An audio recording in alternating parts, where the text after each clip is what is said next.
Picture this, medieval India, a vibrant, chaotic, absolutely fascinating time.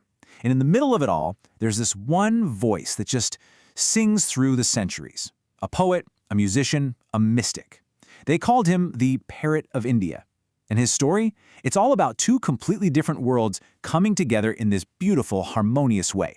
So let's get into it. Let's uncover the story of the man behind the music. Okay, so who was this Parrot of India? I mean, what makes someone so special, so extraordinary, that we're still talking about him, that his voice still echoes almost 700 years later? That's the big question, right? Well, his name was Amir Khusrow. And honestly, he was a true Renaissance man, long before the Renaissance even happened in Europe.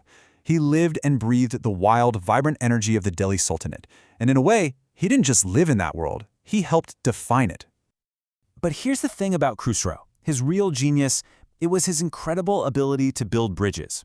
Think about it. He connected Persian and Indian traditions. He connected the super formal royal court with the deeply spiritual Sufi shrine. He connected the most powerful people in the land with the everyday person on the street.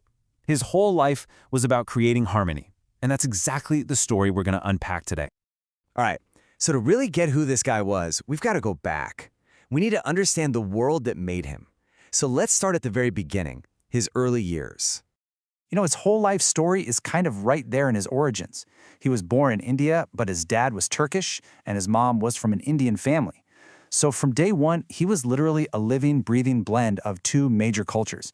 And his talent, it was just off the charts. I mean, can you even imagine composing really complex poetry when you're just 9 years old? It's pretty incredible. Yeah, so a talent like that, it's not going to stay hidden for long. It took him straight to the very center of power, the royal courts of the Delhi Sultanate. And just look at this timeline. It really shows you the sheer length of his career. We're talking decades navigating the, let's be honest, pretty treacherous world of the court. He served a whole bunch of different rulers through massive political changes and all kinds of upheaval. In a world where power was always shifting, Amir Khusrow, he was a constant. And you know, he wasn't just writing poems to flatter the sultans. No way. He was a chronicler. His works, like the ones you see here, give us this incredible window into the history, the society, even the architecture of his time. He was basically history's poet.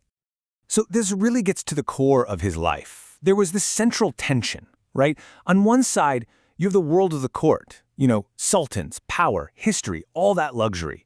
But on the other side, his heart was being pulled in a totally different direction, towards spirituality, devotion, and this really deep love for humanity. And that pull towards the spiritual, well, it led him to what was probably the single most important relationship of his entire life.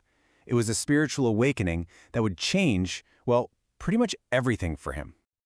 This was it. This was the moment his life found its true north. He found his spiritual master, his guide, in the great Sufi saint, Hazrat Nizamuddin Auliya.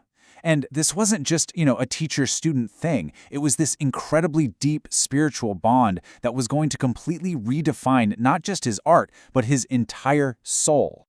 And under his master's guidance, you can feel how Khusrow's art just transformed. It wasn't about entertaining sultans anymore. It became a pure act of devotion. I mean, look at this. My master, my guide, my love. In your path, every note I sing becomes a prayer. Wow.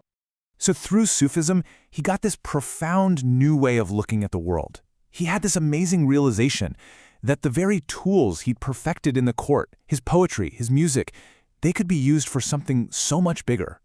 They could become a direct path to connect the human soul with the divine. And this is the really cool part. This is where his two worlds, the court and the heart, the worldly and the spiritual, finally crashed together. And the result? Just an absolute explosion of artistic innovation. I mean, first off, his range with language was just extraordinary. He was a master of classical Persian, which was the fancy language of the court elites. But he also wrote in Hindavi, which was the language of the everyday person. He brought them together. He would weave the elegance of Persian poetry with the feeling of an Indian monsoon or the bright colors of a local festival. At the time, this was nothing short of revolutionary. And then, of course, there's his most famous musical creation, Qawwali. This is so much more than just music. You could almost call it a kind of spiritual technology. The whole point is to create this atmosphere that just transports the listener, guiding them into this state of divine love and connection. So, how does it work? Well, think of Qawwali as a journey. It always starts with this beautiful, mystical poetry. Then, it starts to build with these powerful, hypnotic rhythms and repeated phrases. The energy just swells and swells until it hits its ultimate goal, this state of spiritual ecstasy where you're just completely lost in a feeling of divine love. So, after all this, what's the lasting impact of this incredible life? What's the echo he left behind that we can still hear today? Well, one of the biggest things is that Khusrow is the perfect example of something called the Ganga-Jamuni tradition. The name comes from two of India's great rivers, the Ganga and the Jamuna, flowing together. And that's the idea, the beautiful, harmonious blending of Hindu and Muslim cultural elements. Khusrow's work didn't just embody this, it celebrated it. It showed this deep, genuine love for the land of India and all of its diverse people. Really, his legacy is just woven into the very fabric of the subcontinent. When it comes to language, he's a foundational figure for both Urdu and Hindi poetry. For music, he's a visionary who literally shaped Qawwali and Hindustani classical music for centuries to come. And maybe most important of all, he stands as this timeless icon of cultural synthesis and harmony.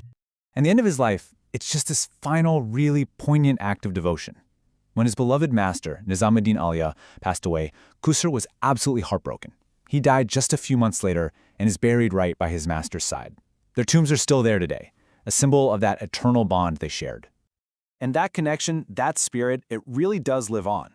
Today, whenever you hear a Qawwali performance, doesn't matter if it's in a centuries-old shrine in Delhi or a modern concert hall in New York, you are hearing the echo of Amir Khusrow. You're connecting to his timeless message of unity and love, still traveling across the ages. So this leaves us with one final thought. The life of Amir Khusrow, the Parrot of India. It really poses a question that's just as relevant today as it was 700 years ago. Can art truly build bridges between different worlds? I think his life's work offers a pretty powerful and beautiful answer to that.